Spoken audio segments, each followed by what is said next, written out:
சமூகத்தினுடைய சொந்தங்கள் அனைவருக்கும் வணக்கம். இன்றைய தினமும் மற்றும் ஒரு போர் நிலவரம் தொடர்பான காணொளி ஊடாக இணைந்திருக்கிறோம். அந்த வகையில் ஈரான் இஸ்ரேல் யுத்தம் தணிந்திருக்கின்றதா அல்லது பதுங்கி பாய போகின்றதா?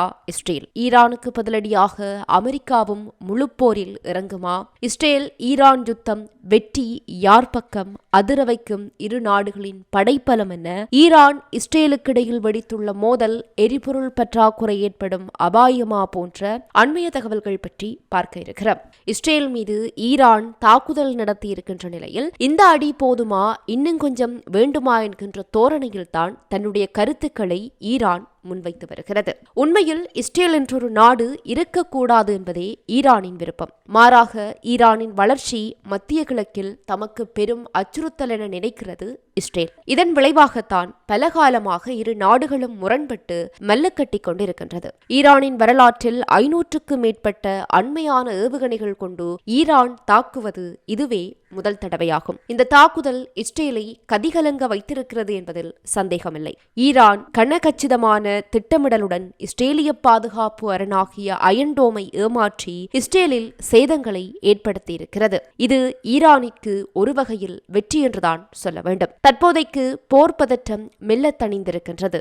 ஈரான் பல நாடுகள் கூறியும் கேட்காமல் இஸ்ரேல் மீது தாக்குதல் நடத்தியமை போன்று இஸ்ரேலும் அவ்வாறான ஒரு தாக்குதலை தொடங்குமா என்பதை சந்தேக கண்களோடு நோக்க வேண்டியிருக்கிறது. அக்டோபர் 7 அன்று தெற்கு இஸ்ரேல் மீது நடத்தப்பட்ட ஹமாஸ் தலைமையிலான தாக்குதல்களுக்கு சில மணி நேரங்களுக்குள் இந்த அரசு பதிலடி கொடுத்தது. எனவே ஈரானின் இந்த நேரடி தாக்குதலுக்கு பதிலளிக்காமல் விட்டுவிட வாய்ப்பில்லை என்றுதான் சொல்ல வேண்டும். இருப்பினும் களத்தில் அதற்கென சில வரம்புகள் இருக்கின்றன. இஸ்ரேலின் பாதுகாப்புத்துறை கூட்டம் கூட்டப்பட்டிருக்கிறது. இதில் ஈரானுக்கு பதிலடி கொடுத்தே ஆக வேண்டும் என முடிவுகள் எடுக்கப்படலாம். அல்லது தற்போது இதை இப்படியே விட்டுவிட்டு ஈரானினுடைய படைத்துறை முக்கியஸ்தர்களை குறிவைப்பதற்கான மெகா திட்டங்களை இஸ்ரேலும் அமெரிக்காவும் இணைந்து மேற்கொள்ளலாம். இஸ்ரேல் பிராந்தியத்தில் உள்ள அண்டை நாடுகளின் பேச்சை கேட்டு மூலோபாய பொறுமையை கடைபிடிக்கலாம். ஈரானை தாக்குவதற்கு பதிலாக லெபனானில் உள்ள ஹிஸ்புல்லா அல்லது சிரியாவில் உள்ள இராணுவ தளங்கள் போன்ற ஈரானின் நண்பர்களை குறிவைப்பதை தொடரலாம்.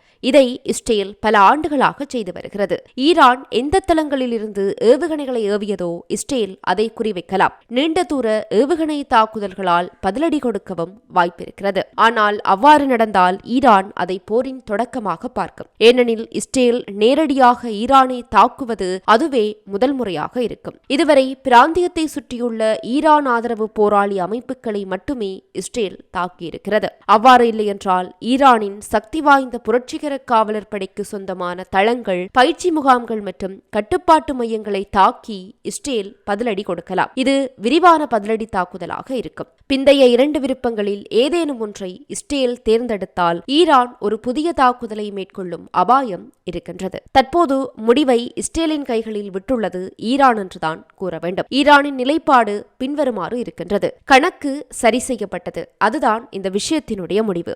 எங்களை திருப்பி தாக்காதீர்கள். அவ்வாறு தாக்கினால் உங்களால் தடுக்க முடியாத அளவுக்கு ஒரு வலுவான தாக்குதலை நடத்துவோம். இதற்கிடையில் தேசிய பாதுகாப்பு கவுன்சில் செய்தி தொடர்பாளர் ஜான் ஹிர்பி நேற்றைய தினம் அமெரிக்காவின் தொலைக்காட்சி நிகழ்ச்சியில் பேசும்போது ஈரானுடன் நாங்கள் போரை நடத்த விரும்பவில்லை என்று அமெரிக்க ஜனாதிபதியின் சார்பாக அவர் மீண்டும் வலியுறுத்தியிருக்கிறார். அமெரிக்க ஜனாதிபதி G7 தலைவர்களுடன் ஒரு மாநாட்டை கூட்டும் அதே நேரத்தில் வெளியுறவுத்துறை செயலாளர் ஆண்டனி பிளிங்கன் மேற்கு ஐரோப்பா மற்றும் பிற இடங்களில் உள்ள தனது சகாக்களுடன் விவாதித்து போரில் வீரியத்தன்மையினை குறைக்க முயற்சிப்பார் என்று எதிர்பார்க்கப்படுகிறது. போர் மத்திய கிழக்கு முழுவதும் விரிவடைந்து விடாமல் பார்த்துக் கொள்ள அமெரிக்கா பல வழிகளில் முயற்சி செய்து வருவதும் குறிப்பிடத்தக்கது. இதனிடையே இஸ்ரேலுக்கு தொடர்ந்து ஆதரவளிப்பதாக அமெரிக்கா உறுதியளித்திருந்தாலும் ஈரான் மீதான தாக்குதலில் தமக்கு உடன்பாடில்லை என்றே அமெரிக்க ஜனாதிபதி ஜோ பைடன் இஸ்ரேல் பிரதமரிடம் தெரிவித்திருக்கின்றார். இங்கே முக்கிய கேள்வி என்னவென்றால் இவை அனைத்தும் ஈரான் இஸ்ரேல் பிரச்சினையில் அமெரிக்காவையும் இழுத்து விடுமோ என்பதுதான். அப்படி அமெரிக்கா உள்ளே நுழைந்தால் ஈரானுக்கும் அமெரிக்க படைகளுக்கும் இடையே முழு அளவிலான போருக்கு அது வழிவகுக்கும். 6 வளைகுடா அரபு நாடுகளிலும் சிரியா, ஈராக் மற்றும் ஜோர்டானிலும் அமெரிக்காவின் இராணுவ தளங்கள் இருக்கின்றன. பல ஆண்டுகளாக சர்வதேச தடைகளை மீறி ஈரான் தயாரித்துள்ள பாலிஸ்டிக் மற்றும் பிற ஏவுகணைகளின் இலக்காக இந்த அமெரிக்க இராணுவ தளங்கள் மாறக்கூடும். ஒருவேளை இஸ்ரேல் பதில் தாக்குதல் நடத்தினால் ஈரான் நீண்ட காலமாக அச்சுறுத்தி வந்த ஒன்றை செய்யக்கூடும். அதாவது வெடிகுண்டுகள், ட்ரோன்கள் மற்றும் அதிவேக அதிவேக போர்க்கப்பல்களை பயன்படுத்தி சர்வதேச அளவில் முக்கியத்துவம் வாய்ந்த ஹார்மோஸ் ஜலசந்தியை மூட ஈரான் முயற்சி செய்யலாம். அவ்வாறு நடந்தால் உலகின் எண்ணெய் விநியோகத்தில் கிட்டத்தட்ட கால் பகுதியை ஈரான் துண்டித்துவிடும்.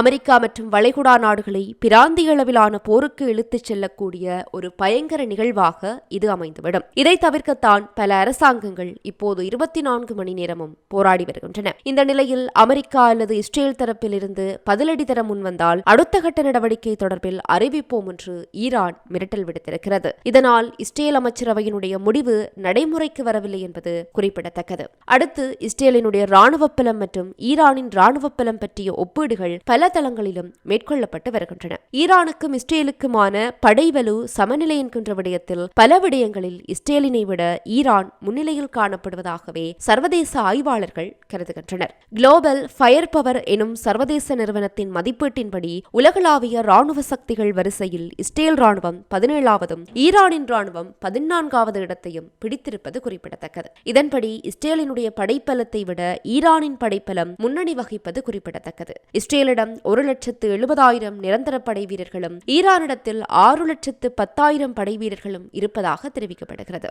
இஸ்ரேலிடம் 1,370 பிரதான யுத்த டேங்கிகள் இருக்கும் அதேவேளை ஈரானிடம் 1,996 யுத்த டேங்கிகள் இருப்பதாக தெரிவிக்கப்படுகிறது. இஸ்ரேல் வசம் 43,307 கவச வாகனங்களும் ஈரான் வசம் 65,765 கவச வாகனங்களும் இருக்கின்றன. தரைப்படையை பொறுத்தவரை இஸ்ரேலிடம் பார்க்க ஈரான் பலம் வாய்ந்ததாக காணப்படுகிறது. மேலும் தரை வழியாக சென்று இஸ்ரேல் தாக்கும் சந்தர்ப்பம் மிக மிக குறைவாகவே இருக்கிறது. ஏனெனில் இஸ்ரேலின் காலாட்படை தரை வழியாக செல்லும் அதன் எதிரிகளும் ஈரானின் ஆதரவாளர்களுமான ஹிஸ்புல்லா, ஹமாஸ் போன்றவற்றை தாண்டியே ஈரானை அடைய வேண்டும். ஈரானுக்கும் இஸ்ரேலுக்குமான படைவலு சமநிலை விடயத்தில் வான்படை என்பது இஸ்ரேலுக்கு சார்பாகவே இருக்கிறது. ஏனெனில் இஸ்ரேலிடம் 612 வான்வழி தாக்குதல் விமானங்கள் இருக்கின்றன. ஈரானிடம் 551 விமானங்களே இருக்கின்றன. இஸ்ரேல் வசம் இருக்கும் F-15, F-16 போன்ற நவீன சண்டை விமானங்களுடன் ஒப்பிடும்போது ஈரானிடம் உள்ள சண்டை விமானங்கள் பல மடங்கு பலம் குறைந்தவை என்றே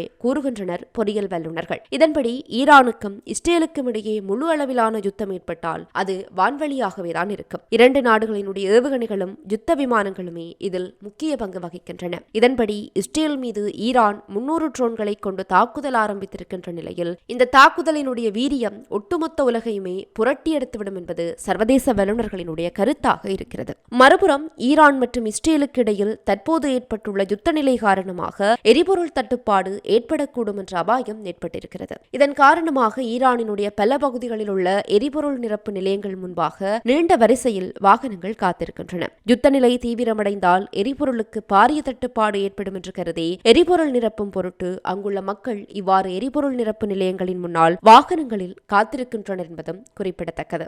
இதற்கிடையில் காசாவின் ரஃபா மீதான திட்டமிட்ட தாக்குதலில் அரசாங்கம் கவனம் செலுத்தும் என்றும் இஸ்ரேலின் வெளியுறவு அமைச்சகத்தின் முன்னாள் தூதரும் டைரக்டர் ஜெனரலுமான அலோன் லீல் தெரிவித்திருக்கிறார். மேலும் பிரதமர் நெதன்யாகு காசாவில் இன்னும் 2 விஷயங்களான சிறைப்பிடிக்கப்பட்டவர்களின் விடுதலை மற்றும் ஹமாஸ் போராளிகளை அழித்தல் போன்றவற்றை தீர்க்க வேண்டும் என்றும் அவர் குறிப்பிட்டிருக்கிறார். ஈரான் தாக்குதலின் போது இஸ்ரேலுக்கான இந்த ஆதரவை நெதன்யாகு பயன்படுத்தி ரஃபாவுக்கு செல்லலாம் என்று நான் நினைக்கின்றேன். ஆனால் அமெரிக்கர்களுடன் முழுமையாக ஒருங்கிணைக்காமல் அவரால் அதை செய்ய முடியாது. ரஃபாவுக்கு திரும்பிச் செல்லாமல் போரை ஒரு வெற்றியாக அவர் விவரிக்க முடியாது என்பதால் இது உண்மையில் நெதன்யாகுவிற்கு பெரும் சவாலான ஒன்றாக இருக்கும் என்றும் அவர் தெரிவித்திருக்கின்றார். அடுத்து கான் யூனிஸ் நகரை ஹமாஸ் போராளி குழுக்கள் மீண்டும் கைப்பற்றியிருப்பதாக வைநெட் எனும் இஸ்ரேல் ஊடகம் தெரிவித்திருக்கிறது. இதுகுறித்து அந்த செய்தி நிறுவனம் தெரிவிக்கையில் பலவார தாக்குதலுக்கு பிறகு தெற்கு காசாவிலிருந்து பின்வாங்குவதாக இஸ்ரேல் அறிவித்ததை தொடர்ந்து மக்கள் மீண்டும் தங்களினுடைய வீடுகளுக்கு வர தொடங்கியிருக்கிறார்கள். இதனிடையே ஹமாஸ் படைகள் கான் யூனிஸை மீண்டும் கைப்பற்றி தமது கட்டுப்பாட்டிற்குள் கொண்டு வந்துள்ளதாக தகவல்கள் வெளியாகியிருக்கிறது. எவ்வளவு காலம் தொடர்ந்து போரிட்டாலும் இஸ்ரேல் படைகளால் ஹமாஸினுடைய அடிப்படை கட்டமைப்பினை அழிக்க முடியவில்லை. மேலும் ஹமாஸினுடைய முழுமையான பாதுகாப்பு அரணை முறியடிக்கவும் முடியவில்லை. இஸ்ரேல் தன்னுடைய தாக்குதல் தொடர்ந்து வந்த நிலையிலும் ஹமாஸ் தன்னுடைய அரசினை திறம்பட கொண்டு வந்திருக்கிறது. இன்னும் பல வருடங்கள் காசாவை ஆட்சி செய்ய ஹமாஸிற்கு இது உதவுவதாக அமைந்திருக்கிறது. போருக்கு மத்தியில் மத்தியில் ஜபாலியா சந்தைகளில் விலைவாசி உயர்வினை ஹமாஸ் குறைத்துள்ளதாக அல்மயாடின் ஊடகம் தெரிவித்திருக்கிறது. மேலும் சட்டம் ஒழுங்கமைப்பை கட்டுப்படுத்தியிருப்பதோடு பல வரிகளையும் குறைத்திருப்பதாக தெரிவிக்கப்பட்டிருக்கிறது. ஆனால் இஸ்ரேல் சர்வதேச அழுத்தங்களுக்கு உள்ளாகி வருகின்றது. இஸ்ரேலினுடைய வான்வழி தாக்குதலால் 7 வெளிநாட்டு தன்னார்வ தொண்டர்கள் கொல்லப்பட்ட நிகழ்வு காசாவிலிருந்து இஸ்ரேல் வெளியேற மற்றொரு முக்கிய காரணமாக அமைந்திருக்கிறது. இஸ்ரேல் படைகள் அல்ஃபலா மற்றும் நுசிரத் ஆகிய 2 பட்டாலியன்களை இதுவரை களத்தில் சந்திக்கவில்லை எனவும் இதுகுறித்து இஸ்ரேலின் முன்னாள் ராணுவ வீரர்கள் தெரிவிக்கையில் இந்த 2 படைப்பிரிவுகளையும் இவ்வருட இறுதியில் தோற்கடிக்க முடியும் எனவும் ஹமாஸை முழுமையாக ஒழிக்க 2027 வரை ஆகும் என்றும் தெரிவித்திருக்கின்றார்கள். இதனிடையே காசாவில் இருந்து வெளியேறினாலும் ஹமாஸிற்கிடையிலான போர் நீண்ட காலம் தொடரலாம் என ஐடிஎஃப் தலைமையிலான தலைமை அதிகாரி தெரிவித்தும் இருக்கின்றார். இத்துடன் இந்த காணொளி நிறைவு பெறுகிறது. தொடர்ந்தும் சமூகத்தோடு இணைந்திருங்கள். இது போன்ற பல செய்திகளை தெரிந்து கொள்ள நம்முடைய சமூக மீடியா யூடியூப் சேனலை சப்ஸ்கிரைப் செய்து அருகில் உள்ள பெல் பட்டனை கிளிக் செய்யுங்கள். மேலும் செய்திகளை உடனுக்குடன் தெரிந்து கொள்ள சமூகமீடியா.com என்ற இணையதளத்தின் வாயிலாக எங்களுடன் இணைந்திருங்கள்.